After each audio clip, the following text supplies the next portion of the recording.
یہ لے لیتے ہیں، دیکھیں مسجد کے مائک پر ذکر الہی اگر لوگوں کے لیے باعث تکلیف ہو تو بالکل جائز نہیں ہے۔ یہ لوگ سمجھتے نہیں ہیں، بعض وقت قرات لگا دیتے ہیں، بلند آوازوں سے نعتیں لگا دیتے ہیں، یا ذکر الہی کر رہے ہیں، محلے میں کوئی بیمار ہے، کوئی بیچارہ سونا چاہتا ہے، اس کو کل ڈیوٹی کے اوپر جانا ہے، لیکن کوئی پرواہ نہیں ہوتی، بعض جگہ میں نے دیکھا اور اتنا بلند آواز سے ہوتا ہے کہ کچھ انتہا نہیں۔ اور اگر کوئی منع کرنے کی کوشش کرے جو کہ قرآن و حدیث کے عین موافق ہے، تو وہ اس کو فوراً یا تو مسلکی اعتبار سے اس کو لے جاتے ہیں کہ نہیں بھئی یہ دوسرے مسلک کا ہوگا اس لیے منع کر رہا ہے، اور یا پھر فوراً ایموشنلی ایک اٹیک کرتے ہیں کہ یار تم دین کے کاموں کو روک رہے ہو۔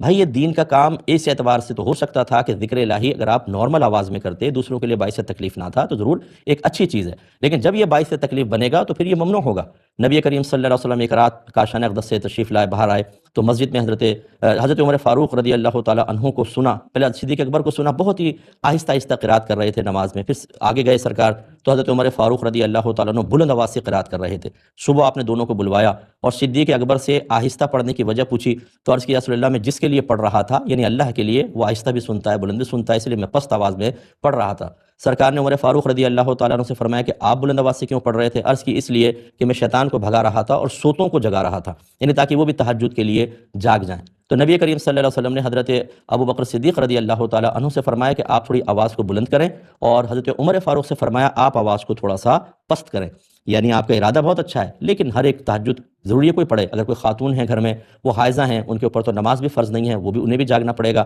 تو اس طرح اور بیمار بھی ہوتے ہیں، بچے بھی ہوتے ہیں، اس لیے رحمت کونین صلی اللہ علیہ وسلم نے آواز کو تھوڑا پست کرنے کا حکم دیا۔ اس سے سمجھیں یہ دیندار طبقہ جو ہے، اب یہ بہت سے مجھے بھی برا بھلا کہنا شروع کر دیں گے، یہ سمجھنے والے نہیں ہوتے ہیں، یعنی ہر ایک کی بات نہیں کر رہا ہوں، لیکن بہت سے ایسے ہوتے ہیں کہ دیندار بنتے ضرور ہیں لیکن خود دین پر چلنے کے لیے تیار نہیں ہوتے، وہ اسی کو دین قرار دیتے ہیں جو ان کی سمجھ میں آ جائے۔ باقی اگر کوئی پیار محبت سے سمجھا رہا ہے اور صحیح بات سمجھا رہا ہے، کہتے ہیں ہمارے یہاں تو سالہ سال سے ہو رہا ہے، یعنی اگر آپ سالہ سال سے خلاف سنت کام کر رہے ہیں، لوگوں کے لیے باعث اذیت بن رہے ہیں، تو آپ کے سالہ سال سے وہ کام ہونے کی وجہ سے اس کو کرنے دیا جائے، آپ کے سالہ سال کو دیکھ لیا جائے، قرآن اور حدیث کو نہ دیکھا جائے۔ اس لیے میں گزارش کرتا ہوں خصوصاً مسجد کی کمیٹیوں سے، خصوصاً ان حضرات سے جو علاقے کے اندر زیادہ علم نہیں رکھتے لیکن اس طرح کی چیزیں کر کے اپنے آپ کو ثابت کرنے کی کوشش کرتے ہیں کہ میں بہت دیندار ہوں اور دین کا درد رکھنے والا ہوں، اور جو میرے خلاف کرے گا اللہ تعالیٰ اس سے انتقام لے گا، اس طرح کی حرکتیں ہرگز نہ کریں ورنہ آخرت میں قابل گرفت ہو سکتے ہیں۔